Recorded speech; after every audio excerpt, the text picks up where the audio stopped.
What is possible and not possible is not your business, it's nature's business. Your business is just to strive for what you want. Right now you're sitting here,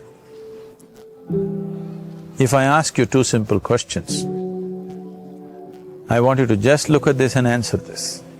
Right now from where you're sitting, can you just fly off? You say no. Right now from where you're sitting, can you get up and walk? You'll say yes. What is the basis of this?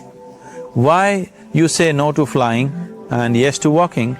Because past experience of life, many times you've gotten up and walked, never did you fly off. Or in other words, you're using the past experience of life as a basis for deciding whether something is possible or not possible. Or in other words, you have decided that what has not happened till now cannot happen in your life in future. This is a disgrace to humanity and the human spirit. What has not happened till now on this planet can happen tomorrow. Human beings are capable of making it happen tomorrow. So what is possible and what is not possible is not your business. That is nature's business. Nature will decide that. You just see what is it that you really want and strive for that.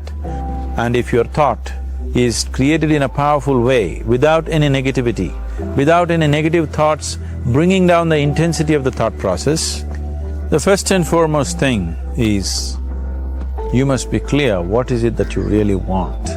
If you do not know what you want, the question of creating it doesn't arise. If you look at what you really want, what every human being wants is, he wants to live joyfully, he wants to live peacefully.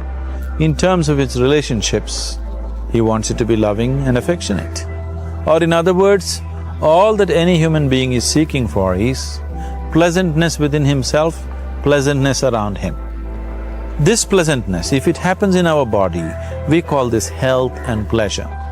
If it happens in our mind, we call this peace and joy. If it happens in our emotion, we call this love and compassion. If it happens in our energy, we call this blissfulness and ecstasy. This is all that a human being is looking for. Whether he is going to his office to work, he wants to make money, build a career, build a family, he sits in the bar, sits in the temple, he is still looking for the same thing. Pleasantness within, pleasantness around. If this is what we want to create, I think it's time we addressed it directly and commit ourselves to creating it. So you want to create yourself as a peaceful human being, joyful human being, loving human being, a pleasant human being on all levels. And do you also want a world like this? A peaceful world, a loving world, a joyful world? No, I want greenery, I want food. When we say a joyful world, that means everything that you want has happened. So this is all that you're looking for. So all that you need to do is commit yourself to creating it, to create a peaceful, joyful and loving world, both for yourself and everybody around you. Every day in the morning, if you start your day with this simple thought in your mind, that today, wherever I go, I will create a peaceful, loving and joyful world. If you fall down 100 times in the day, what does it matter? For a committed man, there is no such thing as failure. If you fall down 100 times, 100 lessons to be learnt. If you commit yourself like this to creating what you really care for, now your mind gets organized. Once your mind gets organized, the way you think is the way you feel, your emotion will get organized. Once your thought and emotion is organized, your energies will get organized in the same direction. Once your thought, emotion and energies are organized, your very body will get organized. Once all these four are organized in one direction, your ability to create and manifest what you want is phenomenal. You are the creator in many ways. That which is the source of creation is functioning within you every moment of your life.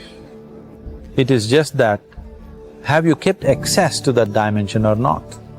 Organizing the four basic elements of your life will give you that access. There are tools and technologies to do this. The whole science of yoga, the whole technology that we refer to as yoga is just about this, transforming yourself from being just a piece of creation to become a creator.